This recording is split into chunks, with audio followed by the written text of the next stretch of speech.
Welcome back to Life Beyond Change. I'm your host, Amanda Lentz. This podcast is about the moments that reshape our lives, the experiences that challenge our identity, and ultimately influence who we become on the other side of them. Today, I'm so grateful to be joined by Erica Campbell. Erica is a breast cancer survivor, advocate, and the author of the memoir, The Mastectomy I Always Wanted. Her life has been shaped by cancer in multiple ways. First, losing her mom to the disease, and later through her own diagnosis. Through her writing and advocacy, Erica has created something powerful, a space where women facing breast cancer and mastectomy can feel informed, supported, and far less alone. Erica, I am so grateful you're here today, and thank you so much for your willingness to share your story. Absolutely. Thank you for that very generous introduction, Amanda. I love being amongst fellow women and supporters who understand. Likewise. And so as we get started, I'd love to just start at the beginning. So can you just talk a little bit about who you were and what life looked like before breast cancer entered your life? Yeah, before breast cancer entered my life, it actually had already entered my life, is what I say about that. And what I mean is, I was in my early 40s. I was a wife, a mother, two children, young, 6 and 3 years old, working full time. But I had this hangover, is maybe what I would describe, of I lost my mother to breast cancer 15 years earlier. And so it was always on my mind. So I would describe myself in all those ways: mother, friend, wife, but also I say sometimes cancer orphan. And I was somebody extremely worried and anxious about getting the diagnosis myself. It hung over me all the time. Yeah, I would often get screenings and mammograms that they often would report back and say, we think we see something, come back in again for additional testing. So I had a lot of anxiety and worry, but I also had a heightened sense of the importance of early detection as well. absolutely. And just to live with that almost anxiety, seeing your mom having gone through that and then just having to live in this heightened state of concern and never knowing what to do. And raising two young kids too, I just can't imagine how exhausting that must have been. Yeah. If anybody is a mom out there, those years are full of lots of work and, maybe a little bit less in terms of self-care or making sure you do those regular checkups. So special like public service announcements meant to always prioritize yourself and do those mammograms annually. Absolutely. And I think as moms too, we tend to put ourselves on the back burner, even when we have reason, and a history not to. So thank you for that. I'm a huge advocate now of early detection, and I think it can never be understated how important that is. Yeah. Yep. And and so how did that experience when you had seen your mom go through it, you had gone through those years of scans and waiting, and then you were diagnosed yourself. How did that moment change how you saw your purpose and how you would show up? When I got that phone call, I had been waiting for about a week. I had previously had a biopsy, which was the first time, I'd had callbacks from mammograms to get an ultrasound or to get an MRI, but I'd never had a biopsy. And as I was waiting for that, the anxiety grew and grew. So when the phone rang late on a Friday afternoon, I answered and the doctor said, "Hello, are you sitting down and do you have a pen?" And those are not really words that you want to hear because it was Wow. almost I knew what was he was going to say before he said it. And, as you rightly said, I had been worried about breast cancer. I had seen my own mom's struggles and diagnoses and ultimately her passing. And I thought I would be prepared. I thought that all of my worry would have paid off. And that when I did get those news that you have breast cancer, that I would be more at peace or more feeling in control. And that was not the case. I was surprised at the opposite, which was because I had seen what my mother had been through. I feel like the intensity was even heightened because I was like, oh my gosh, now it is me. Now it is, the story that I could play in my head started to really get loud. And I was like, is this the beginning of the end? Is this, Mm. my mom's story? And so I really went into a very dark place, which I don't think I was prepared for. I wish I could take back all the worry that I had had before because it didn't prepare me for that moment. And I had to really navigate the diagnosis and the future decisions ahead with the lens of my mother's experience, which I think was heavier than I would have expected. I can't imagine just having your mom go through that and then, you know, not, but nothing prepares you for when it Yeah. actually happens to you, regardless of how much experience or insight and worry that you've carried for so long. Yeah, I mean, it sounds weird, but I'd also been volunteering with a summer camp for children with cancer. I worked in the cancer space. Like, I knew the vocabulary of cancer. I knew, what the treatments were. I felt very educated, and yet still I felt so alone. And that was so surprising at the loneliness that I felt initially. It's true. I mean, no matter how many people that walk beside you, you're still carrying that weight. Yeah. Yeah. And so did that um did that help you find your voice afterwards? So just recognizing your own experience and, I think loneliness is a great way to describe going through this journey. You turned that into something really powerful and you wrote the book, The Mastectomy I Always Wanted. So I'd love to hear how that developed and how you utilized your journey to bring that forward and help other women. So when I finally made the decision to have the mastectomy, as I mentioned, I felt really alone. And um I'll tell you the story that I was at work and I had to let my team know that I was going to be out for several weeks to, have this major surgery. And after the meeting, a woman that was so new to the team that I did not really know very well, she pulled me aside and she whispered, I had the same surgery years ago. Do you want to see what it looks like today? Do you want to see my breasts today? And I was like, oh my gosh, I'm at work. I don't know this woman. I'm trying to stay professional, but yes, I do. And so the two of us went off, off the beaten path. We found a bathroom, locked the door. She takes off her shirt and she shows me. And it was so amazing to see her reconstructed breasts look so real. Her scars were so faint. And I was like, this gives me hope. I know that I'm about to face something really hard and really bad. And she validated that. She said, it's going to be hard, but look what it's going to look like in the future. And it was such a gift. I felt such relief. I felt less alone. I just really felt like I knew where I was heading versus going into this dark, black, unknown. And I do remember in that moment thinking, what a gift. What an incredible gift of vulnerability. This person did not need to do that. She could have just looked the other way. And she made the brave choice to ask, to support me. And I made that moment count in that I was like, I want to be the person that does that for somebody else in the future. Wow. And I didn't, that wasn't the day that I decided to write the book. I had to go through the whole thing myself. Sure. And I made a mental note. I was like, let me write down what I'm feeling, what I'm experiencing, because I will, like you said, it could feel like a fever dream and I might not remember the details. And let me take pictures because these were not available to me, right? I asked the surgeon, what is it going to look like the day after? What is it going to look like 3 months? What is it going to look like in 3 years? And he wasn't able to share those with me. And I was like, So I just have to trust you, which of course I did. I trust my surgeon, but I didn't have a guidebook. And so, after I had come through the other side, and it does take some time, and there were those peaks and valleys and low moments, Of course. um, I then decided to write about it. And the intention was to be just like that woman in the bathroom, right? To be the friend to someone that is incredibly vulnerable, meets you where you're at, validates your emotions, and also shows you what it's going to look like and feel like.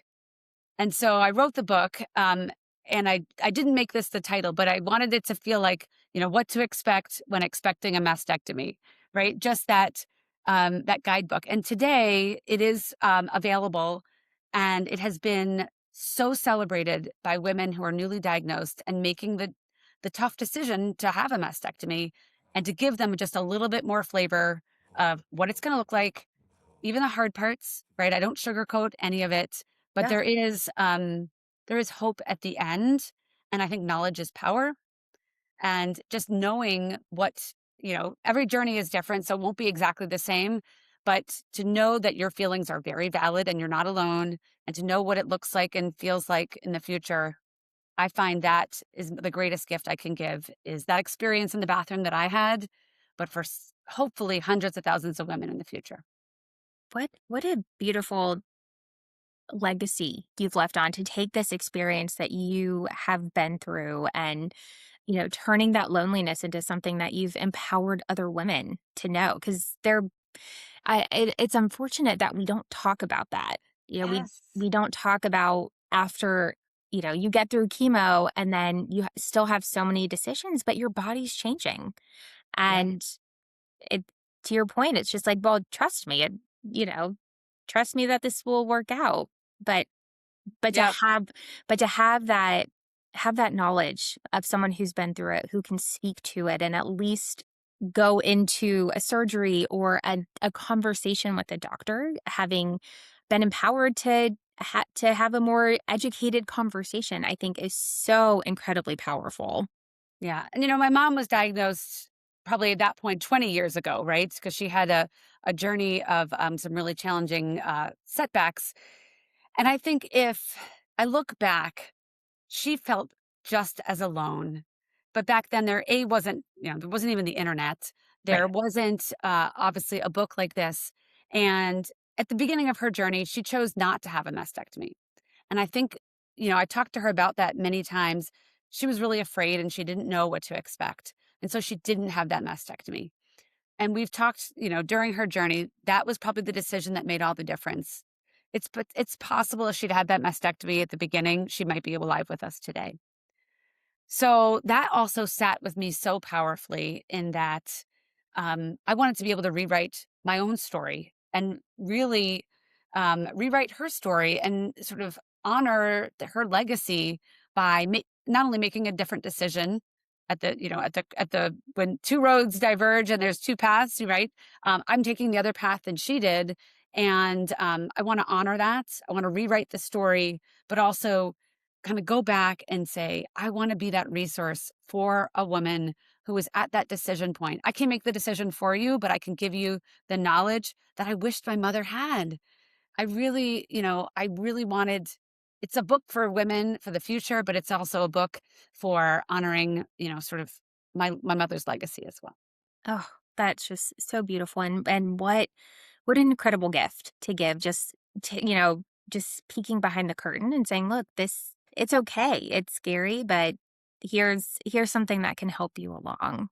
Yeah. And so when we talk a lot about the physical changes, but you've been very open around your journey and what that looks like. And so, having the unknown, but did having a mastectomy, change the way that you show up and the way that you see yourself and, that your body, your identity and how would you help someone who's trying to navigate that decision and not only anticipating the physical changes, but also the emotional and identity shift as well?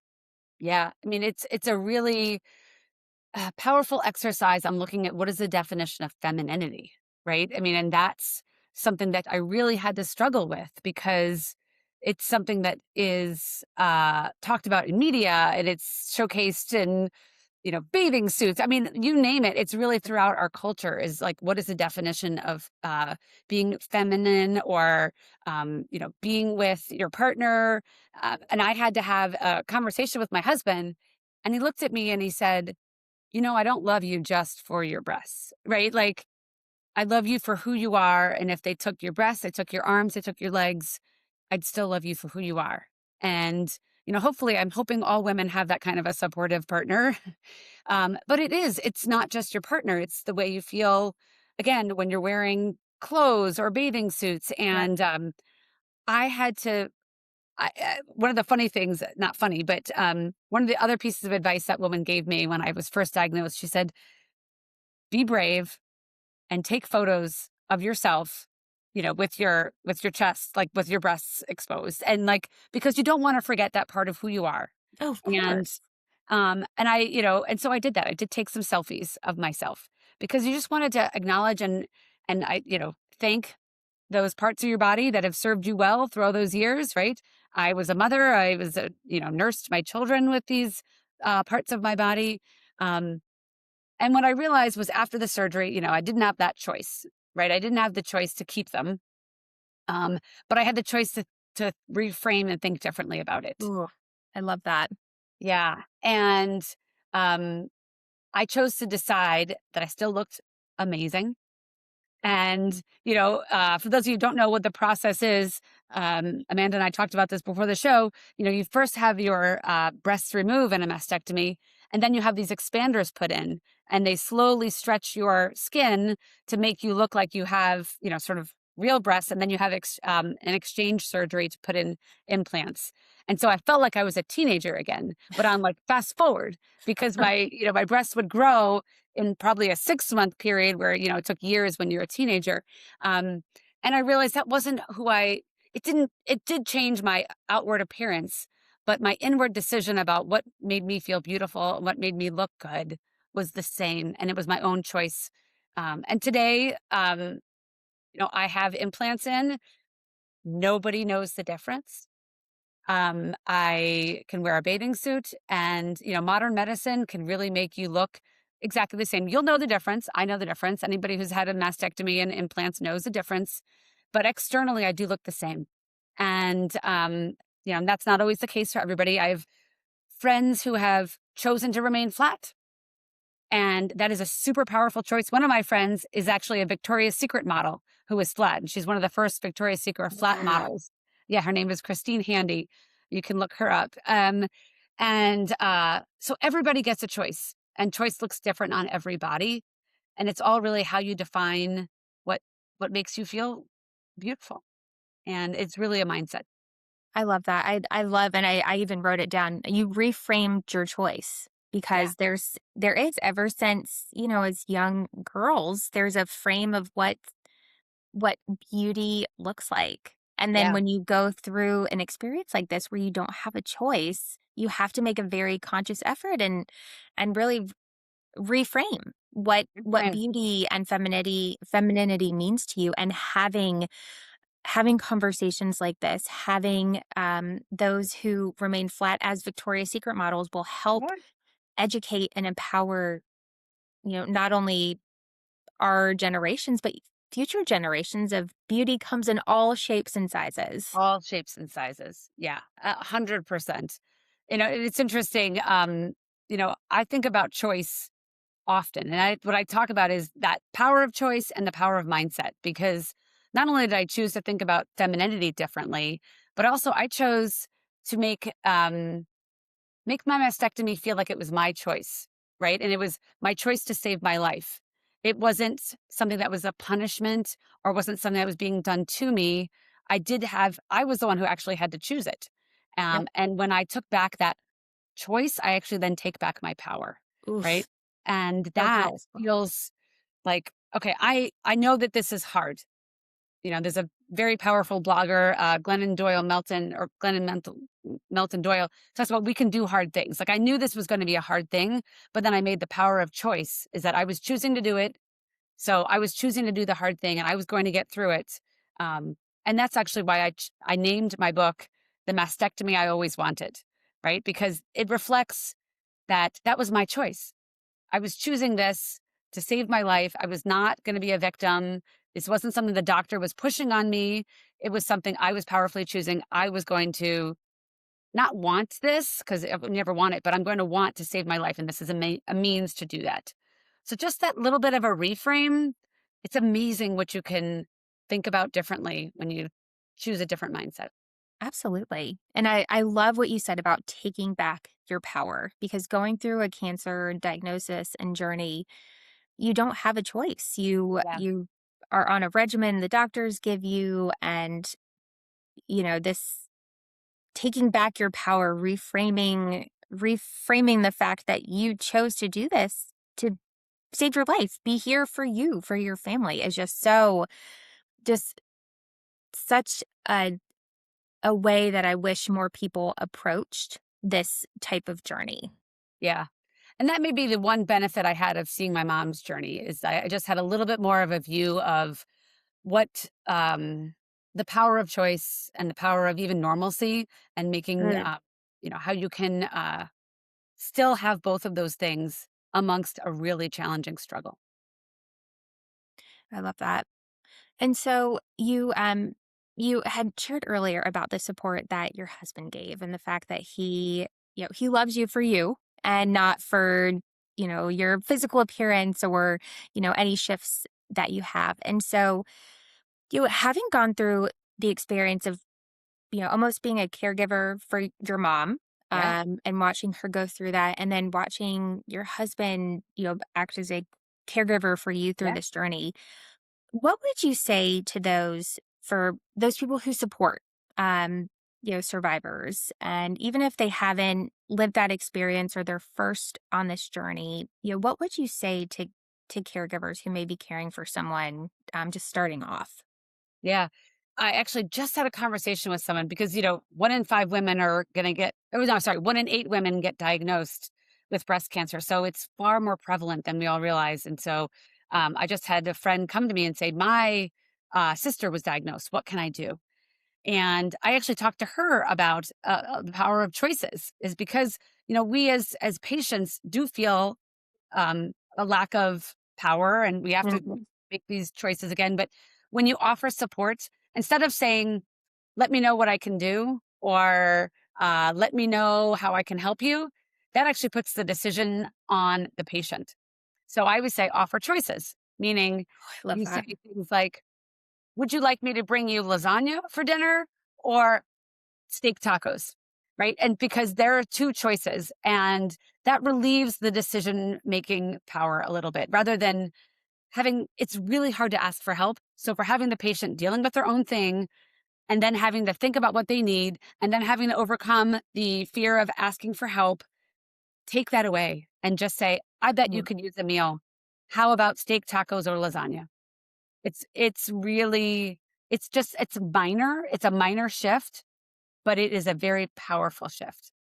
And I think the other thing that my one of my other friends did for me, which I think is the greatest thing, and I tell this to everybody, is um, my friend interviewed me and she made an FAQ document and she sent it out to all of my friends and family because everybody wants to know what's going on. Everybody wants to know what you need. And everybody has those questions. And and literally, she said she asked me every question that was on her mind, sent it out, and then she was the main communication point. So I Oh, could focus on my own journey. I did not, no offense, have to focus on someone else's emotions or someone else's needs or answering every question. And it was such a gift. And it was a gift. I've spoken to my friends lately. They said that was so great because she asked me things like, what do you want? And I said, I did want babysitting and I did want some meals. She said, what do you not want? I said, I don't want flowers because they just die and then I got to deal with them. And so, like, just that clarity piece oof, well, yes. was so helpful. And it's not something that I would have said to anybody else, like, hey, if you're thinking about helping me, I want this, this, and this, and not X, Y, and Z. It was a great way to take that burden off of me, but also really be that clarity is kind, and to help my friends and family support me in a way that was easy and also just really actually what I needed in that moment. I love that. I've never thought about doing an FAQ or asking those specific questions, but Yeah. what what a great way to just get your message out and be very tactical about what you want and what you don't want. So that way no one's having to guess. You're not Yeah. having to feel as the patient you're putting a burden on someone because if they Right. want to help and they can, they will. And I love the offering the choices. Yeah. So you take that burden away from the patient of having to make yet another decision as you're Yeah. going through just all these physical and emotional changes. Right. I mean, I was really specific. I said, I would love text messages with inspirational quotes, and I do not want text messages with questions. Yeah. Like it was just like really specific. So people were sending me gifts, like not gifts, the memes. Yeah. Loved that. But they weren't saying like, so when are you coming back from the hospital? Like you know what I mean? Like it was once I could really express that to a really trusted friend and she wrote it up for me nicely, that was how I was able to like really focus on what I needed, which was, shoring up my family. I had 2 young kids, I had a husband, I had a job. And so it was allowing a support network to come beside me in a way that I didn't have to repeat it over and over again. Beautiful. So, anyone listening, if you are in a space where you can support someone, what a powerful way to give back and Yeah. support your community. Yeah. And I do have that example of that exact FAQ document in the book if anybody's interested. So, Excellent. What a great resource. You yeah. don't have to reinvent the wheel. It's No. there, Yes, and it's a proven method that works. exactly.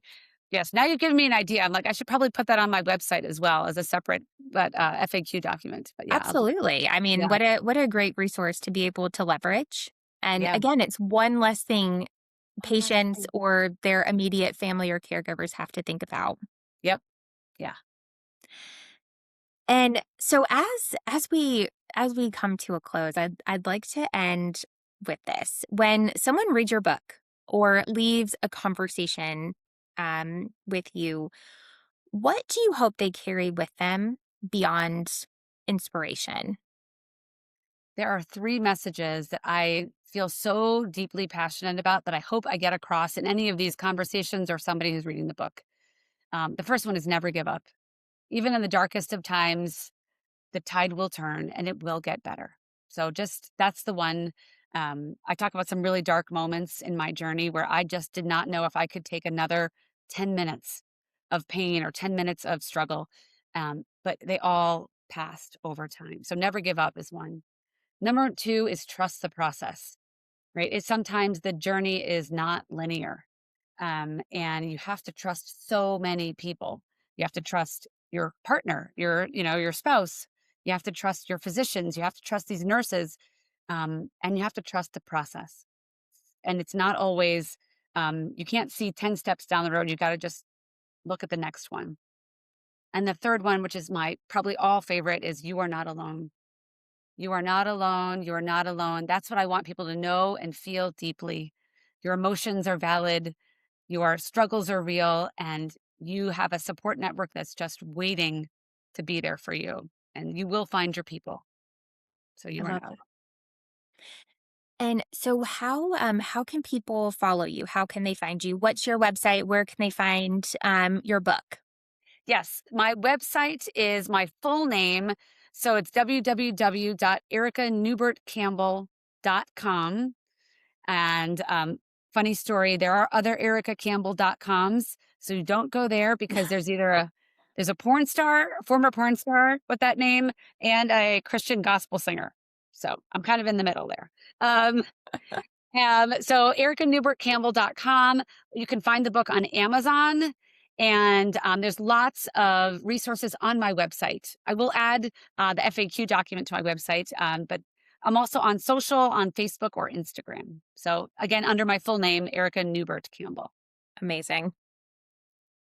So, highly, highly recommend anyone listening to check it out. It's such great resources, especially if you don't even know where to start. Erica has lived it, and she's on the other side. And so, really powerful information. So, Thank you. in closing, Erica, I just want to thank you so much for being here today and for sharing your story so openly. Your willingness to talk honestly about your experience and then turn something so personal into something that helps other women feel less alone is so incredibly powerful. I'm truly grateful you joined this conversation with me. And again, for anyone listening, if you'd like to learn more about Erica and her work, you can find her book, The Mastectomy I Always Wanted, and learn more about her advocacy work at her website. And for everyone listening, thank you for being here. And thank you for being part of these conversations about resilience, identity, and the way that life shapes us. And this is who we become, life beyond change.